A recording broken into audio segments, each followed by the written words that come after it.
Hello, my name is Spencer Cochran, and today I'll be talking about the dangers of the failing electrical infrastructure in our electrical grid, and why our faulting electrical grid needs our attention.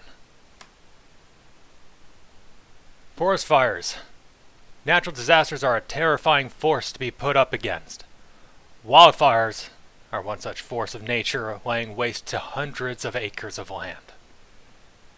Be it a forest or your hometown, little can be done to stop a raging fire. Over the last couple of years, the number of large wildfires on the West Coast have increased. A major factor in the size of the disasters can be placed on the major droughts plaguing the coast over the last few years. This record heat has caused an unfortunate chain of events to unfold. The cause of many forest fires. Over the last 6 years, here on the West Coast alone, over 1,500 fires were caused by faulty utility poles and transmission towers. Quote taken from the Business Insider 2023. With the second largest wildfire recorded in California was caused by a downed power line when it came in contact with trees. CNN 2022. Why is this happening? The West Coast Grid Dilemma. The supergrid, responsible for the movement of large quantities of electricity between counties and states, the Pacific DC entry, is responsible for connecting Washington State all the way to southern parts of California. Pacific DC entry was built back in the early 1970s, and its age is starting to show. The number of catastrophic failures caused by the grid have been increasing with each year. Here are our suspects. Any hot wire. A hot wire refers to an active line. An active line refers to a line still carrying a charge. Fires can happen when the line has an overcharge, has a short in the circuit, or if the line itself gets downed.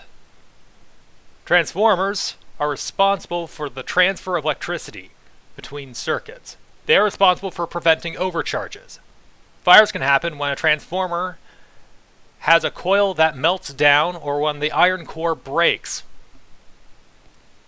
Pretty much every part of a utility pole is a fire hazard if it goes wrong. Well, what can be done? Well, weather is the biggest vector.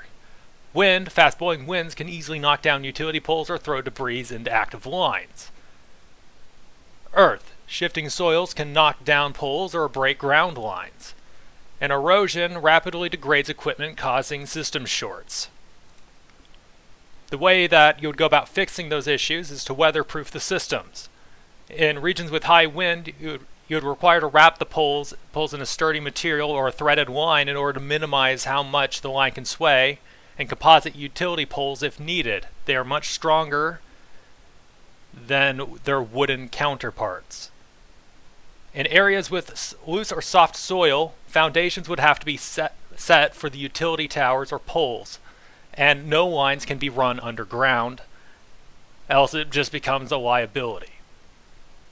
Then erosion. Protective lining and weatherproofing casings is really all you can do in order to prevent erosion from taking out the equipment and lines. So, ultimately, what's the problem? It's the money. Maintaining the system is expensive enough, but in 2012 there was a proposal to upgrade the Pacific DC entry in the California area alone, and it was estimated at $428 million USD just to modernize their part of the system. That does not include the system that stretches through the Oregon Territory or the Washington State Territory. Ultimately, in the successful bill, only a third of it was approved for renovation back in 2012, and nothing more has been done since then. Now, we move on to the private companies. Well, companies can be lazy. What else is new? They are, however, responsible for petitioning the government for any and all projects they wish to work on, and they do often petition the government for these things, but since the government usually tells them no whenever they bring up upgrading the systems, they become lazy and have stopped asking in recent years. Though they might be on board with an upgrade project if enough social movement was put in place to try to convince the government to spend more money on modernizing the system. That brings us to the state governments. As the grid is ultimately the government's responsibility, any renovations to the system must be approved by the government. The only way to do that is to pitch your ideas to them, or to pitch the idea that the systems need more work. If enough people believe that the system needs to be fixed, they will pass a bill to have the system upgraded or at least better maintained, since they do represent the will of the people. And this brings me to my final point. Everything begins somewhere. And it all starts with you. As cliche as that might sound, all things start with an idea. Culture is everything. If everyone believes something needs to be done, then something will be done. If no one believes that something should be done, then it won't be done. That's why it's important to never give up what's worth fighting for. And right now, having these lines the way they are, as such a hazard, and not to mention when the electricity grids go down, it strains all the local systems and you end up with blackouts, brownouts, you name it. And no one wants to be without electricity.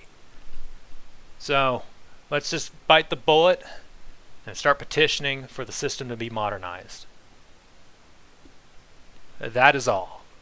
And here is my annotated bibliography if you wish to follow up on any of the information sources that I used in this presentation.